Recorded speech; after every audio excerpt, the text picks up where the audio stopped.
खिलाफ आंदोलन था, वही इस आंदोलन के समर्थक बनते हुए कूद पड़े। लोकतंत्र में सबको आंदोलन करने का अधिकार है। इस लाइसेंस के सहारे कोई किसी भी नो एंट्री एरिया में चला जाता है। टीम अन्ना का आंदोलन जब खत्म हो रहा था तब राजनीतिक दलों में एक किस्म की सुस्ती दिखती रही। रामदेव का आंदोलन खत्म होते ही राजनीतिक दलों में फुर्ती आ गई। टीम अन्ना कांग्रेस, बीजेपी और सभी दलों को भ्रष्टाचार के मामले में एक बताती रही, इनके विकल्प की बात कर रही थी। लेकिन रामदेव ने जैसे ही कांग्रेस के बहिष्कार की बात की, मंच पर बीजेपी के राष्ट्रीय अध्यक्ष नितिन गडकरी और एनडीए के संयोजक शरद यादव पहुंच गए। शरद यादव ने मंच से टीम अन्ना और टीम रामदेव में अंतर साफ कर दिया। कहा कि टीम अन्ना ने अन्ना को गुमराह किया है, जबकि रामदेव और टीम अन्ना एक दूसरे के पूरक के रूप में उनके समर्थकों के बीच में देखे जाते रहे हैं। मंच पर समर्थन देने के अलावा एनडीए के कई नेताओं ने खुलकर बयान भी दिए। सुब्रमण्यम स्वामी, अकाली दल, टीडीपी के नेताओं ने भी मंच पर पहुंचकर रामदेव के मुद्दे का समर्थन किया। भुवनेश्वर से नवीन पटनायक ने रामदेव के मुद्दे के समर्थन में बयान दिया, तो पटना से नीतीश कुमार ने। इतना गजब का तालमेल था। जब एनडीए के नेता रामदेव के मंच पर थे, उसी समय लोकसभा में बीजेपी के हरण पाठक ने काले धन पर बहस की मांग कर दी। हंगामा हुआ और सदन की कार्यवाही स्थगित। राज्यसभा में भी एनडीए और एआईएडीएमके ने काले धन पर सरकार से सफाई मांगी। हंगामा हुआ और कार्यवाही स्थगित। नितिन गडकरी ने रामदेव के मंच से कहा कि हमने काले धन पे संसद का क्वेश्चन आवर चलने नहीं दिया और जब तक सरकार इस मुद्दे पर ध्यान नहीं देगी, हम संसद आगे भी नहीं चलने देंगे। कांग्रेस में भी ऊर्जा आ गई। कांग्रेस महासचिव जनार्दन द्विवेदी ने कहा कि आज पूरे देश ने देख लिया कि मुखौटे किस तरह उतर गए हैं। मैंने सुना है, ये जनार्दन द्विवेदी कह रहे हैं, मैंने सुना है कि इनके दूसरे हिस्से ने, जिन्होंने पहले राजनीतिक दल बनाने का ऐलान किया था, उन्होंने अपनी निजी बैठक में कहा है कि हम गुजरात और हिमाचल में चुनाव नहीं लड़ेंगे। ये कौन सा चेहरा है? बीजेपी के अध्यक्ष और एनडीए के संयोजक वहां जाएंगे और इनका राजनीतिक पार्टियों से रिश्ता नहीं है। ध्यान देने की बात है कि कांग्रेस महासचिव ने टीम अन्ना और रामदेव के राजनीतिक इरादे को एक ही बताया, लेकिन रामदेव के मंच पर शरद यादव टीम अन्ना और रामदेव को अलग अलग बता रहे थे। इतना ही नहीं, जब जनार्दन द्विवेदी यह बात बोल रहे थे, उसी वक्त मुलायम और मायावती भी काला धन वापस लाने के मुद्दे को समर्थन देने लगे। बल्कि खुद जनार्दन द्विवेदी भी कह रहे थे कि काले धन के मुद्दे पर उनकी सरकार भी गंभीर है। मायावती ने कहा कि वे भी काला धन वापस लाने के मुद्दे का समर्थन करती हैं। उनकी पार्टी भ्रष्टाचार के खिलाफ है। केंद्र सरकार को दलगत राजनीति से ऊपर उठकर सभी दलों को साथ लेकर प्रयास करना चाहिए। मुलायम सिंह ने कहा कि वे भी इसकी मांग करते हैं और जो भी ये मांग करेगा उसका समर्थन करते हैं। इतना जरूर था कि पिछली बार रामदेव के आंदोलन का दी एंड काफी विवादास्पद था। इस बार भरपूर राजनीतिक समर्थन के साथ सम्मानजनक तरीके से हुआ। जिस रणजीत सिंह फ्लाईओवर पर टीम अन्ना के लाखों समर्थक उमड़े थे, उस पर आज रामदेव के समर्थकों का जलवा था। रामदेव ने हमारे सहयोगी शरद शर्मा से कहा कि उन्हें संसद और सड़क दोनों जगहों पर बहुमत मिल गया है। पार्टी बनाने के सवाल पर कहा कि जब अन्ना पार्टी बनाएंगे तब देखेंगे। 121 करोड़ हिंदुस्तानियों के समर्थन का दावा टीम अन्ना, रामदेव और सभी राजनीतिक दल कर रहे हैं। अब अन्ना समर्थकों और रामदेव समर्थकों में भी घालमेल होगा या तालमेल बना रहेगा, देखेंगे। वे रामदेव के साथ एनडीए की तरफ जाएंगे या टीम अन्ना के साथ नए राजनीतिक विकल्प की तलाश करेंगे। सवाल यह भी है कि क्या रामदेव ने भी अपने आंदोलन को राजनीतिक दलों के हवाले कर दिया? सवाल यह भी है कि अचानक रामदेव के आंदोलन के प्रति एनडीए की मेहरबानी कैसे जगी? एनडीए टीम अन्ना के आंदोलन को लेकर क्यों चुप रही? सवाल यह भी है कि क्या रामदेव ने कांग्रेस को फिर दोहराने का मौका दिया कि वे संघ और बीजेपी के फ्रंट हैं? इस दलील से क्या कांग्रेस की परेशानियां खत्म हो जाएंगी? क्या कांग्रेस भ्रष्टाचार के खिलाफ की राजनीति में अलग थलग नहीं पड़ गई है? आज प्राइम टाइम में हमारे सारे मेहमान साथ में हैं। देवेंद्र शर्मा जी टीम रामदेव और टीम अन्ना दोनों की तरफ से बोलते रहे, लेकिन अभी पिछले 2-3 दिनों से आप काफी रामदेव के आंदोलन में भी आप काफी सक्रिय रहे हैं। अभय कुमार दुबे, संपादक सीएसडीएस, अली अनवर अंसारी साहब, आप सांसद हैं जनता दल यूनाइटेड के। प्रभा ठाकुर जी हैं हमारे साथ, सांसद है कांग्रेस के। सिद्धार्थनाथ सिंह हैं भारतीय जनता पार्टी के युवा नेता, और जीआर खैरनार साहब हैं सामाजिक कार्यकर्ता, जो रामदेव के समर्थक भी थे पिछली बार, तो आप उनकी तरफ से काफी बोल भी रहे थे। हम आपसे ही शुरू करना चाहते हैं देवेंद्र शर्मा जी की इतनी मेहरबानी एनडीए की आपके प्रति कैसे जगी? वही एनडीए जो टीम अन्ना के वक्त काफी चुप था। नहीं, मुझे तो लगता है कि ये मेहरबानी तो कांग्रेस की तरफ से होनी चाहिए थी, क्योंकि पहले तो कांग्रेस ने तो नहीं किया, तो कांग्रेस तो अलग है, ठीक है। हाँ। पहले 3 दिन तो स्वामी जी ने कांग्रेस को इनवाइट किया, हाँ। फिर बाद में प्रधानमंत्री को इनवाइट किया। हाँ। अगर मैं ये जानना चाहता हूं, ये कहा जाता है कि भाई ये कई लोगों ने जैसे बोला है कि मुखौटा है बीजेपी का, आरएसएस का, तो अगर सपोज करिए राहुल गांधी जी मंच पर आगे होते तो क्या ये कांग्रेस का आंदोलन हो जाता? ये बात तो टीमन्ना भी कहती थी। नहीं, आप मुझे कांग्रेस वाले आ जाए तो उन्हीं का आंदोलन, तो उन्हीं नहीं, तो क्या ये आंदोलन उनका हो जाता, उनका स्पॉन्सर हो जाता?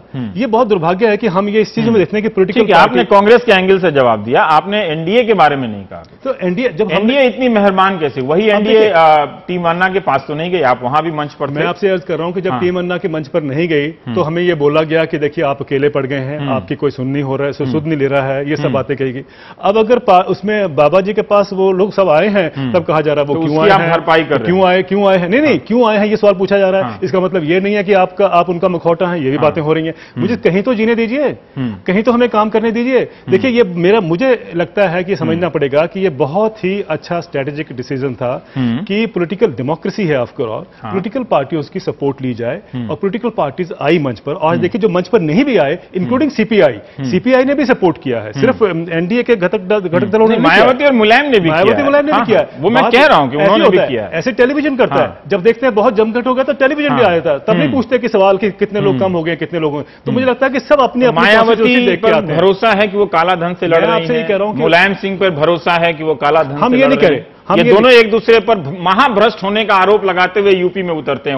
हमारा ये कहना है कि भ्रष्टाचार में सभी डूबे हुए हैं, ये भी हम जानते हैं। हमारा ये कहना है कि आप एक निष्पक्ष एक सीबीआई को खड़ा कर दीजिए और एक जन लोकपाल बिल बना दीजिए। तो पता होगा कि बीजेपी ने जब पिछले साल दिसंबर में जब सुषमा स्वराज संशोधन लाई थी लोकसभा में लोकपाल के प्रति, उसको लेकर, तो उसमें सीबीआई का जिक्र तक नहीं था। आपको तो ये पता होगा। हम तो ये चाहते हैं कि ये दोनों हो जाएं, तो अपने आप जो है करप्शन जो है उसमें से बहुत सारी करप्शन जो है वो कंट्रोल में आएगी, और यही हमारी डिमांड रही है और यही रहेगी। मुद्दे की बात नहीं कर रहा, मुद्दा बहुत अच्छा है और इस पे काफी समर्थन मिलना चाहिए, लेकिन जिस तरह से राजनीतिक दल इस तरह से सक्रियता निभाए और वो आगे आ गए, क्या ये कह देना ही काफी है? क्या नहीं, कह देना क्या है काफी है कि वो काला धन पर आपके साथ हैं? क्या आप यही चाहते थे कि वो कह दे?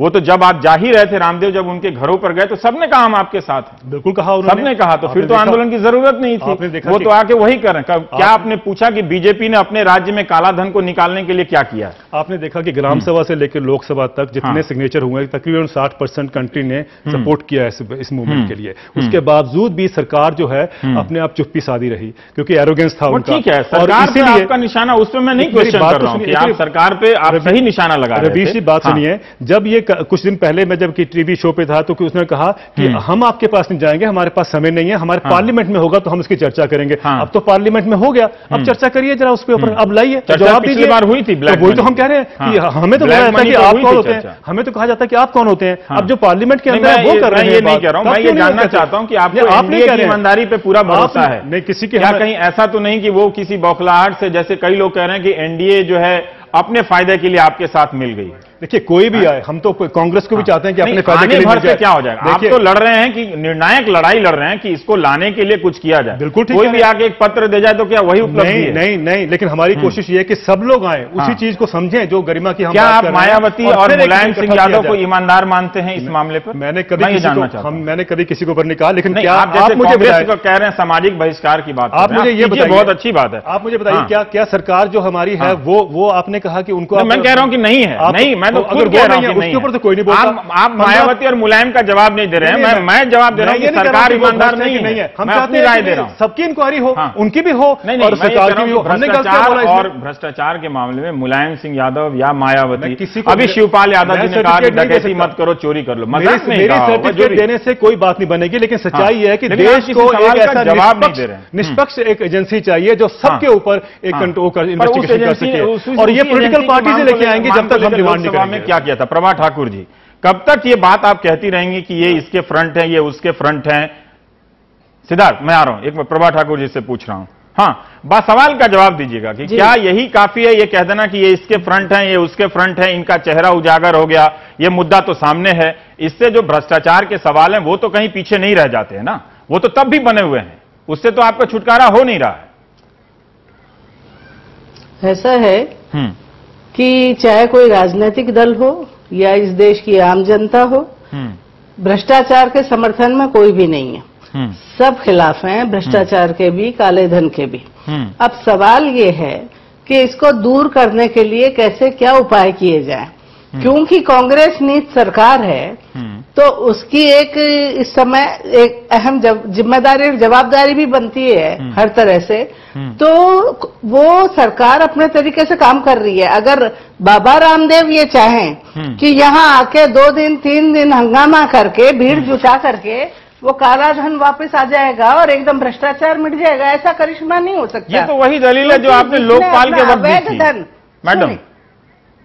नहीं तो दलील तो वही सही है ना, जो मंच पर नहीं बैठे बाबा रामदेव के, इसका मतलब ये नहीं है कि वो भ्रष्टाचार के समर्थक हैं। हम नहीं बैठे, कांग्रेस के कई नेता नहीं बैठे, पर कांग्रेस के नेताओं ने पहले सम्मान सहित इनका स्वागत भी किया बाबा रामदेव का, जब तक इन्हें बाबा रामदेव समझा गया। जब बाबा रामदेव अपने राजनीतिक अवतार में आए, भारतीय जनता पार्टी के समर्थक के रूप में, और पूरा देश देखेगा इस बात को, मैं आज कहती हूँ कि अंततः बाबा रामदेव एनडीए नहीं बीजेपी के साथ खड़े हुए उनके मुद्दे की अहमियत कैसे कम हो जाती है? वो मान लीजिए कि वो एनडीए का ही मुद्दा है, ठीक है, वो एनडीए का ही मुद्दा है। उनका ये है कि कांग्रेस को हराओ और एनडीए को जिताओ, और फिर चुनाव के समय में क्या कहेंगे? तो आपके कांग्रेस को हराओ, बीजेपी को जिताओ। खुद आपके प्रधानमंत्री कहते हैं कि भ्रष्टाचार एक गंभीर मुद्दा है।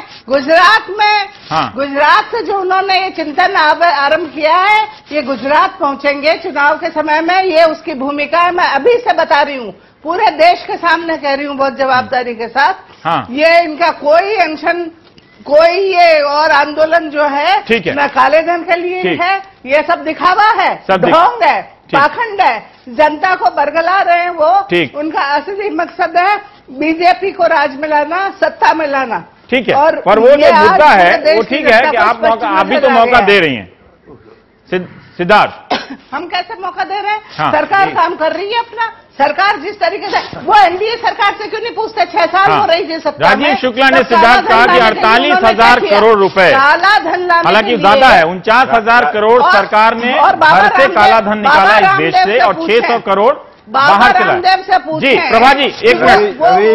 रवीश जी, प्रभा जी हो गया। मैं क्षमा चाहूं, मेरे को कुछ नहीं सुनाई दे रहा है। एक सेकंड, तो प्रभा जी को करवाना पड़ेगा, ना तो कोई बहस नहीं होती। बाबा भी तो बताएं ये पूरे हाँ, प्रभा जी अब आप रुकिए, एक सेकंड रुकिए। हाँ सिद्धार्थ, राजीव शुक्ला ने कहा कि एक सेकंड प्रभा जी, एक सेकंड रुकिए। प्रभा जी एक सेकंड रुकिए, आपकी बात पूरी हो गई। पहले ही अनुरोध किया था। 48,000 करोड़ रुपए सरकार ने देश में, सिद्धार्थ मेरे सवाल सुन लीजिए, 48,000 करोड़ सरकार ने देश से के भीतर से काला धन निकाला और 600 करोड़ बाहर से लेकर आया। आपका एनडीए का शासन था तो आप 48 रुपए भी लेकर नहीं आए, ये राजीव शुक्ला का बयान है। और आप कम से कम यही बता दीजिए कि जहां बीजेपी के 9 राज्य हैं वहां से कितने काला धन निकालकर आप लोगों ने देश की जनता के सामने रखे।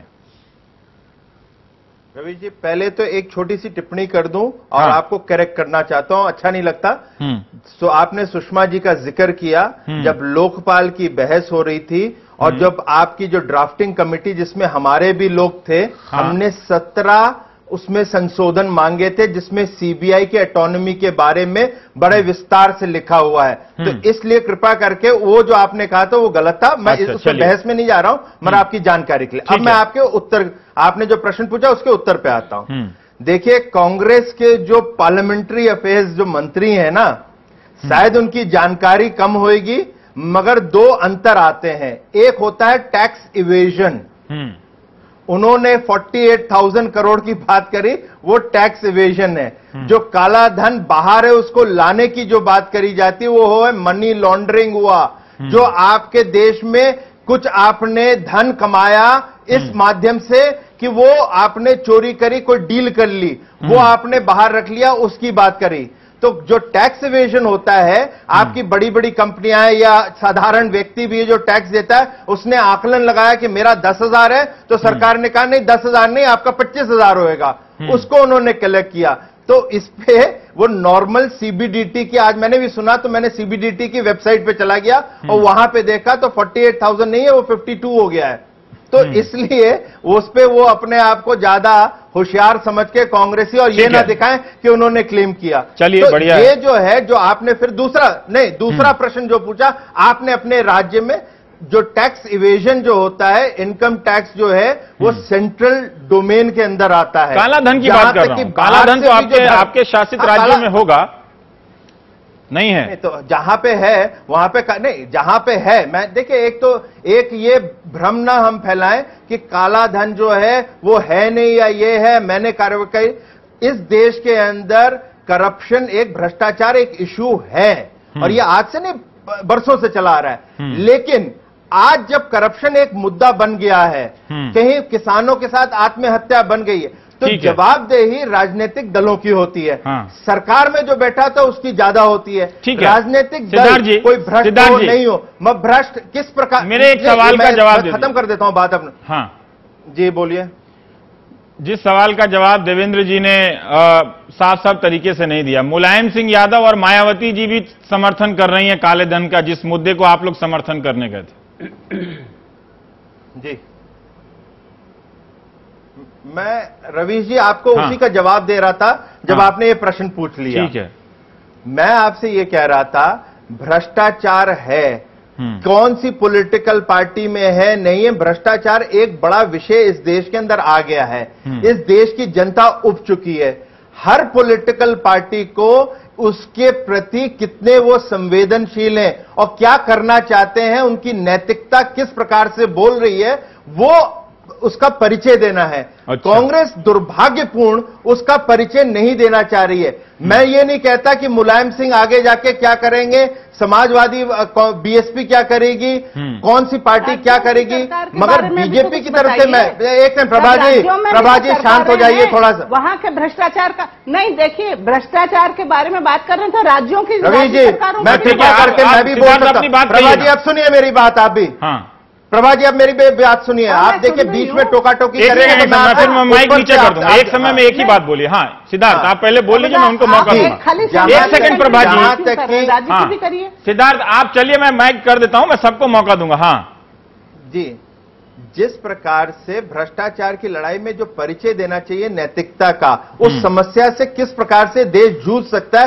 वो राजनीतिक दलों को एक साथ आके उस पर बहस करनी पड़ेगी। हाँ। तो आज भारतीय जनता पार्टी, एनडीए या कोई अन्य पार्टी है, वो कहती है जी हम भ्रष्टाचार से लड़ना चाहते हैं। अब वो किस प्रकार से लड़ेंगे उसका परिचय देना है, जनता देख रही है। सब अपना अपना प्लान बता रहे हैं। नहीं होनी चाहिए। अली अनवर साहब, पहले तो आप रामदेव से काफी दूरी रखते थे। शरद जी ने अन्ना आंदोलन या रामदेव के प्रति जो लोकसभा में बोला है वो सबके सामने है। कहीं इस वजह से तो नहीं कि आप लोगों की कोई ऐसी प्लानिंग रही हो कि टीम अन्ना पहले अपनी पार्टी बनाने का ऐलान कर रही है तो कहीं एनडीए के खिलाफ ही ना चला जाए, क्योंकि वो तो दोनों को उसी तरह से कह रही थी कि कांग्रेस भी भ्रष्ट है, बीजेपी भी भ्रष्ट है, तमाम राजनीतिक दल भ्रष्ट हैं। नहीं देखिए, हम लोगों को पार्टी अचानक क्यों गया, पार्टी बनाने से हाँ कोई ऐतराज नहीं है। हम लोगों ने स्वागत किया है। नहीं, मैं ये जानना चाहता हूं कि आप टीम अन्ना को नहीं सपोर्ट कर रहे थे, रामदेव को क्यों सपोर्ट कर रहे हैं? बिल्कुल हम लोग कहां विरोध किया। हम लोगों ने यहां तक कि उनके इशू का तो समर्थन किया ही, उनके पार्टी बनाने का भी समर्थन, किसी की बपौती नहीं है, कांग्रेस हो या हमारी पार्टी या कोई ट्रेडिशनल। जो क्यों गए आज बताने के लिए, आज उनका समर्थन? हम अन्ना साहब के मंच पर भी गए थे। नहीं, इस बार नहीं गए थे। इस बार नहीं गए, इस बार उस बार की बात नहीं है। जब बुलाया कुछ राजनीति बदली है, बुलाया तो गए।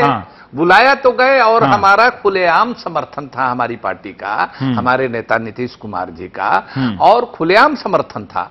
और कुछ बातें होती हैं, जैसे मान लीजिए एक बारगी आप सबको गाली दे रहे हैं या कुछ इस तरह की बात कर रहे हैं, तो उस पर एतराज हो सकता है। लेकिन इशू जो है भ्रष्टाचार है, लोकपाल भी मजबूत, लोकपाल की भी हम मांग करते हैं। तो इस पर या कोई पार्टी बनाए तो इसमें क्या है भाई, उसको पार्टी बनाए तो अच्छी बात है। मंच पर क्यों गए थे? क्या अपने मकसद से आप गए थे?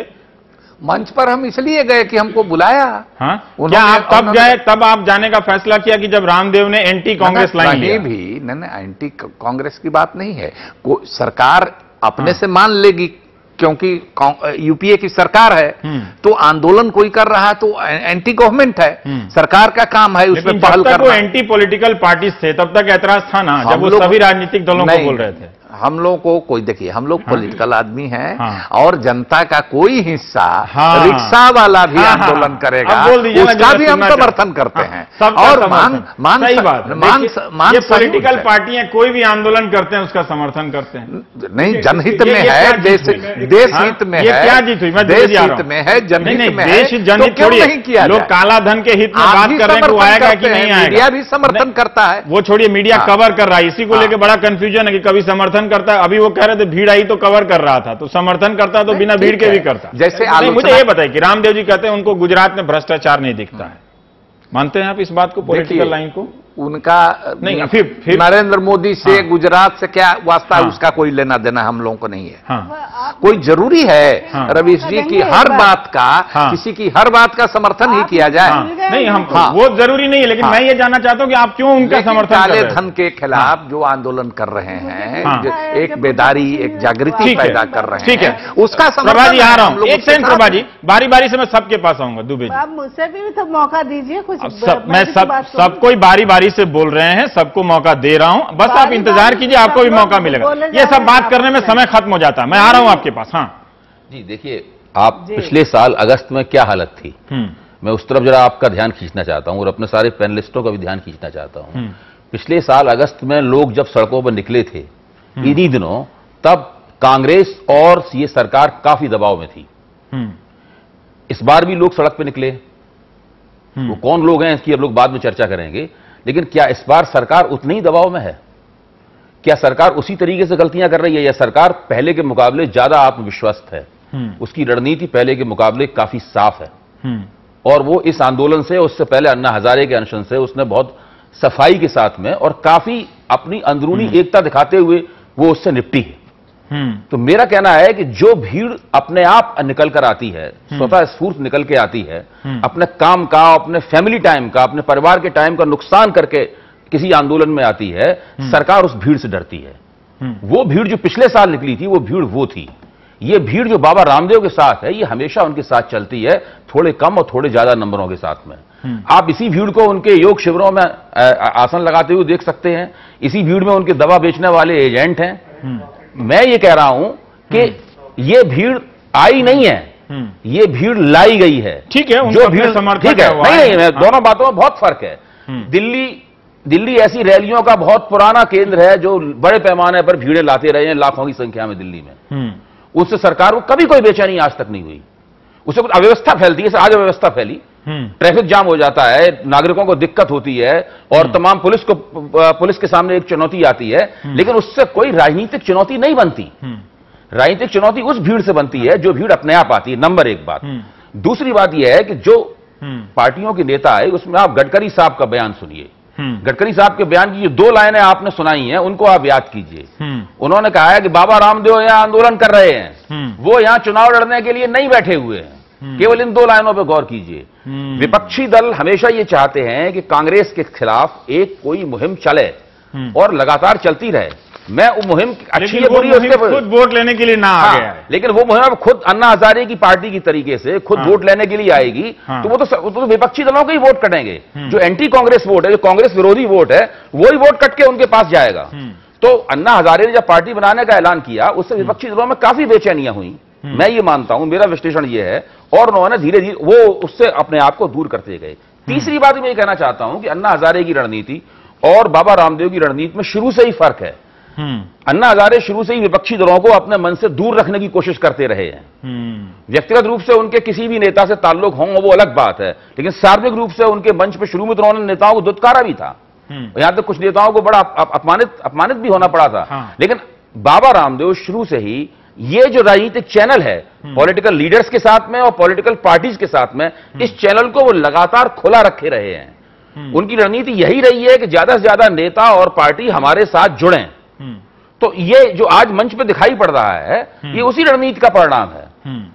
तो मेरा मानना यह है कि ये इस कांग्रेस के लिए ये कोई बहुत ज्यादा बेचैन होने वाली वजह नहीं है। क्या इसी वजह से एनडीए ने टीम अन्ना के प्रति उत्सुकता नहीं दिखाई? देखिए, ये समझने की जरूरत है, दोनों के पर्सपेक्टिव अलग थे। हाँ। और टीम अन्ना ने जो किया है वो आपने जैसे पहले कहा है, उनकी कोशिश ये थी कि भाई एक तरफ आ रहा हूं मैडम, हाँ, एक तरफ ये निकल कर आए कि भाई सारे जो पॉलिटिकल नहीं, सिस्टम नहीं, है आप सब वो सारे का उन्हीं सारा बात करप्ट है। आप जैसे बात स्वामी रामदेव का उनकी जो नहीं जो सोचना है वो ये है कि भाई हम पॉलिटिकल प्रोसेस को अनदेखा नहीं कर सकते। हाँ। और दूसरी बात है, जहां रही भीड़ की बात, ये कहना आसान होता है कि सब भीड़ नहीं आई है। आप कभी जाइए मैदान में, भीड़ लेके देखिए। जब मैं खड़ा होता हूं बाजार में या कहीं मार्केट में जाता हूं या मैं कहीं मंच पे खड़ा होता हूं, मेरे साथ 10 लोग नहीं खड़े होते हैं। और स्वामी रामदेव ने अगर ये गांव-गांव जाकर अपना ये बिल्डअप किया है तो ये रिमार्केबल सिस्टम है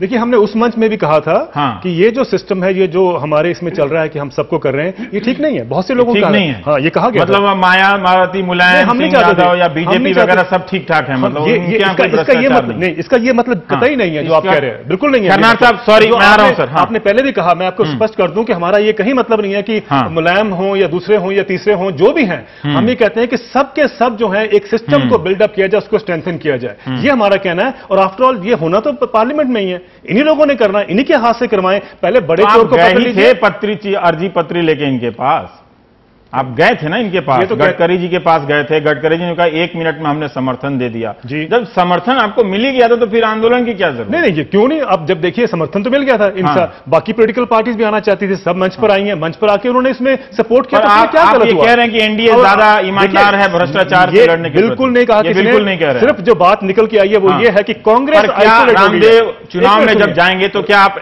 जब कांग्रेस का विरोध करेंगे, सामाजिक बहिष्कार की बात करेंगे, तो क्या आप ये कहेंगे कि भाई कांग्रेस का बहिष्कार करना है तो रामदेव जी को वोट दो? क्या आप ये कहेंगे कि टीम अन्ना की नई पार्टी है उसको वोट दो? हम आपको बताते हैं। हाँ, कांग्रेस को क्यों ये किया गया, आज सारे देश में पता चल गया कि कांग्रेस सही है। वो अपना भी कहे तो ये समझ में आ जाता है कि कांग्रेस आइसोलेट हो गई है। अब कांग्रेस ही सबसे बड़ा वो है। और बड़ा चोर पहले पकड़ लीजिए, बड़ा चोर पहले पकड़ लीजिए। बिल्कुल ठीक, उनको पकड़िए, छोटे चोरों को बाद में। शिवपाल यादव वाली बात आप, मुझे नहीं पता शिवपाल ने क्या कहा है, ये हम कह रहे हैं कि पहले बड़े चोर को कब्जा करिए, उसको ठीक करिए। और कांग्रेस ने तो जो तबाही की पकड़िए, चोर को बिल्कुल, फिर बाद में नहीं, किसी ने कहा, आप मेरे मुंह में डालिए, मैं मुंह में नहीं डाल रहा, शब्द डाल रहे हैं। मैं ये जानना चाहता हूं, मैंने कहा बड़ों को पकड़िए, छोटो। रामदेव ने पार्टी नहीं बनाई जी, टीम अन्ना ने बना ली, तो आप क्या करेंगे? आप कांग्रेस एंटी कांग्रेस विरोध में जब प्रचार करने जाएंगे तो क्या कहेंगे? टीम अन्ना को वोट दो या फिर एनडीए को दो, जिन्होंने खुलकर राजनीतिक साहस दिखाते हुए आपको समर्थन दिया? रवीश जी, पहले जो आज का मुद्दा है जो देश में, उसको तो डिस्कस कर लीजिए। 2014 में जो होगा, 2014 से काला धन पहले नहीं आ रहा सर। मैं बोल रहा हूँ 2014 में भी नहीं आ रहा और कोई नहीं लाने जा रहा। 2014 में बातें होती रही, मैं ये कहता हूँ 2014 में भी नहीं आएगा, 2014 में भी होगा। आप बिल्कुल ठीक कह रहे हैं। लंबाई समीकरण से होगा जब उसको वोट देंगे। ये लंबाई, खन्ना जी के पास जाना चाहता हूँ जल्दी।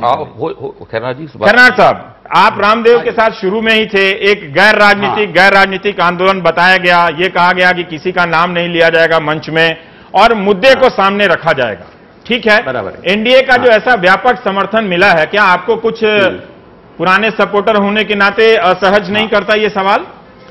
एक तो पहला मुद्दा ये है कि ये जो अन्ना हजारे टीम या रामदेव बोल रहे हैं कि देश की पूरी जनता हमारे साथ है, वो सरासर झूठ है। कोई ये देश के जनता ने उनको कोई ठेका नहीं दिया है, ना अन्ना हजारे को ना रामदेव को ठेका दिया है। और जनता ने जो ठेका दिया है वो कांग्रेस को दिया है, बीजेपी को दिया और अन्य दलों को दिया है चुनाव करके। उसमें अलग अलग लोग डिवाइड हो गए हैं। तो ये सरासर झूठ है अन्ना का और रामदेव का कि उनके साथ जनता है, देश की पूरी जनता उनके साथ है, ये सरासर झूठ है। दूसरा बात यह है कि जो हम बोलते हैं जिनको योगा के बारे में कोई शास्त्रीय ज्ञान नहीं है, वो योगा सिखाते हैं और उनको आप लोग मीडिया उनको योग गुरु कहते हैं। आप गए थे, अब इस पर नहीं जाते हैं। खैरनार साहब बिंदु पे आते हैं, वो छोड़िए, वो बड़ा व्यक्तिगत टिप्पणी हो जाता है। हम ये जानना चाहते हैं कि आप भी उन बैठकों में शामिल होते रहे, तब से लेकर अब तक क्या ऐसा बदल गया कि रामदेव एनडीए के करीब नजर आते हैं, कांग्रेस से दूर नजर आते हैं? हाँ, तो मुझे शुरू में ऐसा भ्रम हुआ था कि रामदेव के पास पैसा है, वो सन्यासी जैसा है और ये कुछ सही मायने में परिवर्तन ला सकता है, तो शायद हो सकता है मेरा उपयोग उनको हो। हमारी उनकी बात भी हुई थी, परंतु जब मैं इनके पास गया, इनकी मीटिंग में गया, तो मुझे सभी ज्यादातर लोग बीजेपी के दिखाई दिए। जो नेता लोग थे वो कांग्रेस के विरोधी थे, वही इनके साथ थे। तो ये मुझे पूरा विश्वास हुआ कि रामदेव को परिवर्तन नहीं चाहिए, रामदेव को राजनीति करनी है और अपना एक कद बढ़ाना है। वैसे काला पैसे के धन के बारे में कहूं तो रामदेव का आश्रम देखो, वो पैलेस बनाया उसने, ये सन्यासी को इतना पैसा कहां से आया है? साबित कर रही है, साबित तो अभी तक नहीं कर पाई है, अभी तो मामले ही चल रहे हैं। उसका कोई ब्लैक मनी नहीं है, ब्लैक मनी के सिवाय तो वो जमीन ले नहीं सकता है सैकड़ों एकड़ की। नहीं, आप व्यक्तिगत टिप्पणी में चले गए, मैं उस पर नहीं जाना चाहता कि उनके पास कितना है कितना नहीं है, वो मसला आज का नहीं है। ठीक है, ठीक है, मसला उनके राजनीतिक फैसले से है, दूसरे से। जो मैंने कहा कि ये जो लोग कांग्रेस को गालियां देते हैं, फिर अन्ना हो या रामदेव हो, तब तक ये विरोधी लोग इनको साथ देते हैं। जब ये पता चलता है कि ये अपने झोले में आने वाला नहीं है, स्वतंत्र तरीके से जाने वाला है, तो विरोधी पक्ष को कोई फायदा नहीं होगा, तो वो दूर भागते हैं। तो आज भी ये स्वाभाविक है कि कांग्रेस को जो भी गालियां देगा, तो उसका फायदा उठाने के लिए विरोधी पक्ष, भले वो भ्रष्टाचार में डूबे हो, कांग्रेस से भी ज्यादा बदतर हो, फिर भी प्रवचन देते रहेंगे कांग्रेस बुरी है, कांग्रेस बुरी है। सब जनता मानती है कि कांग्रेस बुरी है और ये बहुत अच्छे धुले हुए हैं, साबुन से धुले हुए, ऐसे वो दिखावा करते हैं। हमारे देश में राजनीतिक लोगों को। नितिन गडकरी ने कहा कि आप सीबीआई का इस्तेमाल कर सहयोगी दलों को अपने पास रखती हैं आपकी सरकार, पार्टी, इस वजह से आपकी सरकार स्थिर है, ठीक है। लेकिन मुलायम सिंह यादव और मायावती भी वही बात कह रहे हैं जो एनडीए कह रही है रामदेव के मुद्दे के प्रति, उस पर भी ऐतराज है आपको? मैं ये कहना चाहती हूं कि बीजेपी और जो उनके सहयोगी कुछ दल हैं, खास करके बीजेपी, लोकपाल विधेयक के नाम पे भी उनको न प्रधानमंत्री पर भरोसा, वो चाहते हैं वो उनके हिसाब से हो, लोकपाल भी हो तो उनके हिसाब से हो, सीबीआई जैसी इन्वेस्टिगेटिंग कोई एजेंसी हो तो वो भी जैसा वो चाहें वो गाइड करें वैसा हो। तो वो हर चीज में ये चाहते हैं, डिक्टेट करना चाहते हैं सरकार को, जबकि वो सत्ता से बाहर है, उन्हें जनता ने चुना नहीं है। सुनिए, दूसरी बात, कौन होते हैं हमको बताने वाले? आप कृपया अब आप मुझे 3 मिनट देंगे? इतनी देर से 2 मिनट दे रहा हूं, चलिए 2 मिनट सुन रही हूँ। आप 1 मिनट वैसे भी एक्स्ट्रा ले लेंगे, आप 2 मिनट क्या सुनिए। हाँ, तो बाबा रामदेव जो हैं, उनसे मैं कहना चाहती हूँ कि जितने भी आपको सत्ता के लिए संघर्ष करना है, वो दिल्ली ही क्यों? आखिर यहाँ इतनी जनता को रोज परेशानी होती है, बच्चे स्कूल जाते हैं, माँ बहनों का बाजार जाना मुश्किल है, कहीं काम करना मुश्किल है, ऑफिस से लोग घरों को जाते हैं, ये जो रोज अपना शक्ति प्रदर्शन यहीं क्यों कर रहे हैं? क्योंकि यही सरकार होती है। आज सोनिया जी आसाम से लोगों का, आज एनडीए की सरकार सोनिया जी आसाम गई है वहां के पीड़ितों का दुख सुख जानने के लिए। बाबा रामदेव भी निकले, वो अपने महलों में जो बैठे हुए हैं, ठीक कह रहे थे मुझसे पहले जो बता रहे थे ना करनाल साहब, उन्होंने करोड़ों का तो जो वो वहां पे बना रखा है महल, अब वो बता दें उनके पास कभी साइकिल थी, वो ब्लैक मनी कहां से आया? आसाम जाने से आसाम के जो अंतर्विरोध हैं, टकराव है, वो कम हो जाते हैं। अब आप अगर आप देखिए उनके विरोध में मुझे बोलना नहीं देना चाहते तो मैं सही नहीं, आप बोलिए, लेकिन दलील सही दीजिए ना मैडम। अगर सोनिया गांधी वहां आपकी एनडीए की सरकार होती तो आप कहां प्रदर्शन करते? पटना में आप जो कांग्रेस कहां प्रदर्शन करती? दिल्ली में करती कि नहीं करती? मैं सही बात कह रही हूँ। ये कांग्रेस के खिलाफ उन्होंने आज बोल दिया कि कांग्रेस के खिलाफ वोट दीजिए, तो आज उनका असली चेहरा सामने आ गया ना। उसके बाद वो क्यों उम्मीद करते हैं कि कांग्रेस का कोई व्यक्ति उनके मंच पर जाए? भाई जब उन्होंने पहले क्यों नहीं दिया तो फिर तो कह रहे हैं, देवेंद्र शर्मा कह रहे हैं कि 3 दिन पहले आपको बुलाया गया, आप में से कोई चला जाता जब यही कहना था कि हम भ्रष्टाचार से लड़ रहे हैं। नहीं, क्यों जाए? क्यों बाबा रामदेव क्या राष्ट्रपति हैं इस देश के जो उनके बुलाने से जाए? बाबा रामदेव की तरह और भी कई हैं, और भी कई समाज सेवी हैं, और भी कई लोग हैं। जाके नतीजा एक बार देख लिया सरकार ने कि इनकी मंशा काले धन गोरे धन की नहीं है, इनकी मंशा है बीजेपी के साथ सत्ता संघर्ष की। और वही अब राजनीतिक दल वो बना रहे हैं, अन्ना टीम, चाहे अन्ना साहब ना चाह रहे हैं, पर अन्ना टीम एग्जीक्यूटिव हुई है। आप पहले कह रही थी, आप ही कह रही थी कि आप चुनाव लड़के आओ, होते कौन हमें बताने वाले, चुनाव लड़के आओ। अब जब वो चुनाव लड़ने जा रहे हैं तो आप देखो इनकी ये मंशा है। मैं तो कहती हूँ ये इच्छा थी तो बोल दीजिए ना। हाँ ठीक है, बता दीजिए पहले से लोगों को। आप पहले बात कुछ और करते हैं, फिर बाद में घोषणा कुछ और करते हैं। जल्दी ब्रेक में जाना। बेवकूफ क्यों सत्संग मनाते हैं। 3 मिनट आपको दिया पूरा, मैं घड़ी देख रहा था। ये सिर्फ एक बात को दर्शाता है कि कांग्रेस पार्टी या सरकार का अहंकार जो है इतना भयंकर हो गया है, अब इनको लगता है कि देश मैटर नहीं करता, इनको लगता है सिर्फ अमेरिका मैटर करता है और कोई नहीं मैटर करता। और यही एक कारण है।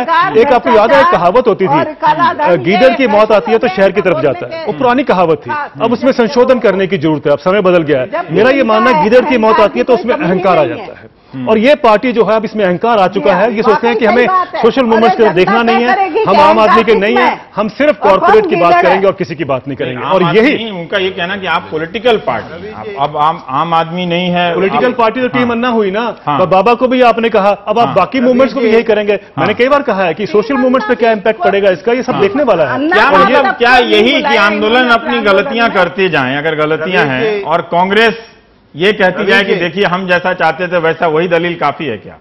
देखिए ऐसा है कि राजनीति मुख्य तौर पर 2 तरह से होती है।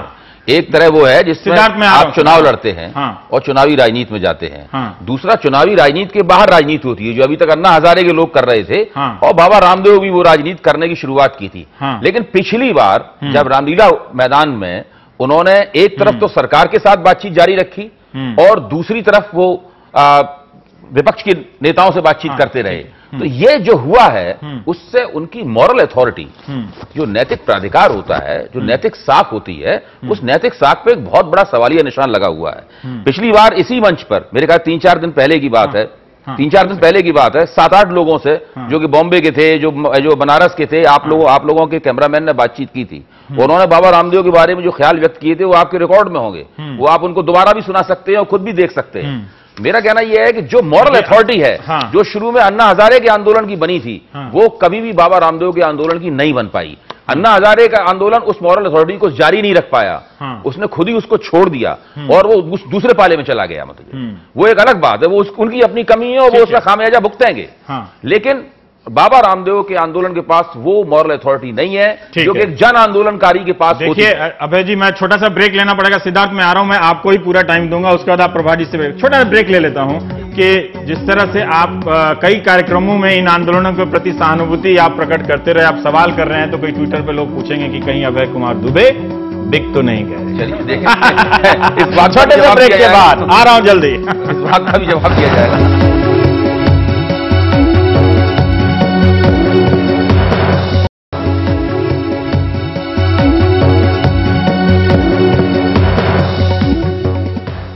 आंधे जी सवाल मैं बाद में पूछूंगा। जिंदगी में शायद मैंने भी ये पहली बार ही किया है, मैं तो पक्का ये है, आपने पहली बार ही किया है क्या? जिंदगी में बस की छत पर कभी बचपन में 1-2 बार बैठा होऊंगा तो अलग बात है, बाकी कभी नहीं बैठा। तो कभी नहीं बैठे। और आज ये पूरा हुजूम सड़कों पर जो उतरा है, जो लोग कहते थे इस आंदोलन को कितना जन समर्थन है, मैंने कहा भाई मैंने जिंदगी में आज तक 11,000 से ज्यादा प्रोग्राम किए, जिनमें 11 करोड़ से ज्यादा लोगों ने भाग लिया। मेरे लिए जनता कोई प्रश्न ही नहीं है, जनता इस देश के साथ है। कांग्रेस को छोड़ के सारी राजनीतिक पार्टियां, आदरणीय मुलायम सिंह जी, नवीन पटनायक जी, चंद्रबाबू जी, पूरा एनडीए, और फिर लेफ्ट माने एबी वर्धन जी, और फिर और जो है क्या कहते हैं भाई प्रकाश अंबेडकर जी, जो डॉक्टर अंबेडकर साहब के पोते हैं।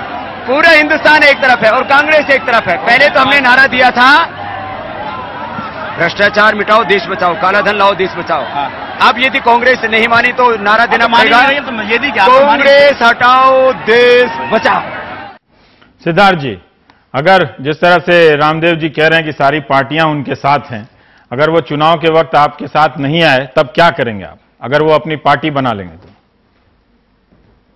देखिए, और एक और सवाल है, मेरा सवाल सुन लीजिए, मैं आपको आराम से बोलने दूंगा। नितिन गडकरी जी ने कहा कि हम इस आंदोलन का राजनीतिक इस्तेमाल नहीं करना चाहते, ना बाबा से किसी राजनीतिक सपोर्ट की अपेक्षा रखते। सुनने में तो काफी अच्छा लगता है, लेकिन आप उस मंच पर गए जहां से एक पार्टी के सामाजिक और राजनीतिक बहिष्कार का ऐलान किया जा रहा था। अब आप कहें। देखिए, इसमें रवीश जी थोड़ा सा आपको मैं पीछे ले जाता हूं और उसके साथ साथ आपको उत्तर देने का प्रयास करता हूं। 2000 जब ये 9/11 हुआ था, उसके बाद एक हलचल मची थी पूरे विश्व भर में कि ये, और उसके तहत United nation convention of corruption का एक 2005 में 140 देशों ने उस पर संधि करी थी। ठीक ठीक। हिंदुस्तान ने उस पर ट्रीटी को 2011 तक की नहीं साइन किया। आपका जो OECD होता है, G20 होता है, उसके तहत हिंदुस्तान ने 2010 तक की नहीं साइन किया, जिसमें टैक्स इवेजन का जो होता है, जिसमें एक्सचेंज इंफॉर्मेशन होता है, उसके तहत $5.4 बिलियन जर्मनी को मिला, $11 बिलियन आपको यूके को मिल गया। भारत ने नहीं रेटिफाई किया। हसन अली का एक केस होता है जिसमें 50,000 करोड़ का इनकम टैक्स का उस पर नोटिस जाता है, इस सरकार उसको अरेस्ट नहीं करती, इनको उस पर इन्वेस्टिगेशन कमजोर कर देती है। कतरों की जैसे मामले को जो अकाउंट फ्रीज होता है उसको डीफ्रीज कर देती है। जब ये सब चीजें होती हैं, देश की परिस्थितियां जब जनता भी देखती है, हमारा जो हक बनता है, हम ऑपोजिशन पार्टी हैं, चाहे हम हो या एनडीए हो या बीजू जनता दल हो, हम कांग्रेस को घेरेंगे, ये हमारा धर्म है, हमारा कर्तव्य है। कांग्रेस जब नहीं करेगी इन पे कार्रवाई तो हम घेरेंगे। जनता का भी मूड बनता चलता है। आज जनता का मूड बना, उसको कभी अन्ना जी ले जाए, कोई ले जाए, रामदेव बाबा ले जाए, मगर जनता का एक आक्रोश पैदा हुआ है और उस जनता के आक्रोश पे कोई भी पॉलिटिकल पार्टी उसके साथ मिलती है या पॉलिटिकल पार्टी वो आपको याद होगा ये सबसे पहले ब्लैक मनी से आपने अडवाणी जी ने उठाया था। नहीं, अडवाणी जी ने उठाया था 2008-2009 में। मगर कोई दूसरा आके ले जाए तो इसमें हमें आपत्ति नहीं होनी चाहिए ना, क्योंकि ये देश हित में है कि एक भ्रष्टाचार से लड़ने के लिए, मैं मान रहा हूं 65 साल में बहुत भ्रष्टाचार हुआ इस देश में, क्या अब हम लोग सबका कर्तव्य नहीं बनता, कांग्रेस का भी बनता है? आइए इसको सुधारें, किस प्रकार से सुधारें, उस पर आप आनाकानी एक पर्दा डालने की कोशिश मत करिए, आप कार्रवाई करिए, आपके हाथ में सत्ता है, आप यहां से और इस पे कार्रवाई करके बहुत आगे मजबूती में जा सकते। सिद्धार्थनाथ सिंह ने बहुत सफाई से कहा, वो एंटी कांग्रेस एक मूड दिख रहा है, उनका काम है एंटी कांग्रेस करना, कैंपेन करना। कांग्रेस जहां कमजोर रहेगी, विपक्ष का काम है उसको घेरना, और इस पर अगर जनता का मूड बना है तो उसमें वो जाएंगे, साझेदारी करें। कोई भी राजनीतिक दल ऐसे ही अवसर की तलाश करे। विपक्षी दल ये चाहते हैं कि कांग्रेस के खिलाफ उन मुद्दों पर अभियान चलता रहे जिन मुद्दों पर वो खुद अभियान नहीं चलाना चाहते। मैं इस तरफ ध्यान देना चाहता हूं। अभियान चलाया था, नहीं, भ्रष्टाचार के खिलाफ यात्राएं निकाली, अडवाणी जी लेकर, नहीं जरूर अडवाणी जी ने यात्राएं की थी, ये सब किया था, लेकिन मैं जरूर ये जोर देकर इस बात ग्राउंड में मैं इस बात को जोर देकर कहूंगा कि थोड़ा सा आप भी राजनीतिक दलों के बाहर ही भ्रष्टाचार के खिलाफ जन जागरण या अभियान क्यों चलता है, इस बात पर गौर दें। जो अभियान चलता है उसमें किसी राजनीतिक पार्टी का झंडा क्यों नहीं होता है, आखिरकार क्यों उसमें केवल राष्ट्रीय झंडा लहराया जाता है, चाहे वो अन्ना हजारे का आंदोलन हो, चाहे बाबा रामदेव का आंदोलन हो। इसलिए कि वो राजनीतिक दल भ्रष्टाचार के खिलाफ, भ्रष्टाचार को एक मुद्दा बनाने में नाकाम रहे हैं। इस मुद्दा बनाने का श्रेय तो अन्ना हजारे को जाता है, किसी पॉलिटिकल पार्टी को नहीं जाता है। आज जो भ्रष्टाचार एक राजनीतिक मुद्दा बना है, पहले कहता है वो फलाना बट रहा है तो उसका खुदरा ठन्नी चवन्नी लूटने की कोशिश। भाई देखिए, वो तो इसमें आप विपक्षी दलों को कोई दोष नहीं दे सकते। अगर कांग्रेस के खिलाफ कोई मूड बन रहा है, कांग्रेस के खिलाफ कोई लहर बन रही है, छोटी हो या बड़ी हो, तो विपक्षी दल उसका लाभ उठाना चाहेंगे और उनको उठाना ही चाहिए। अगर वो नहीं उठाएंगे तो बेवकूफी करेंगे, उसमें तो उनको कोई दोष देने की जरूरत नहीं है।